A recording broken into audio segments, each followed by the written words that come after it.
साक्षात भगवान ने ईश्वर ने कलयुग में अवतारित गुरुदेव ની શક્તિ માતાની શક્તિ હનુમાનજીની શક્તિ આપણી હાથમાં છે આપણી વિજય થાય ને પાદરીની દુકાનો બંધ કરાવવાની છે ધર્માંતરણ મુક્ત કરાવવાનું છે ધર્માંતરણ મુક્ત ગામ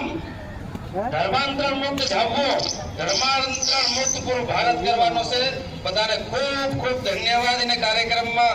कावड़ यात्रा में बड़ी सड़ी भाग लेजो और इन कावड़ यात्रा ने हाथी ली जाए भोलेनाथ ना अपना गाम में से जल अभिषेक करीने वडलो होय नहीं होती ना मां वडला पीपळा चढ़ावीने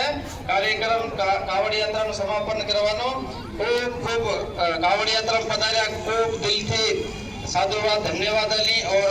9 तारीख की और अपन श्रावण भी पूरा थायरो बधाने खूब धन्यवाद शुभकामनाएं और राखी ने भी बधाने खूब खूब धन्यवाद आ हमारी वाणी विराम वाली जय जय श्री राम।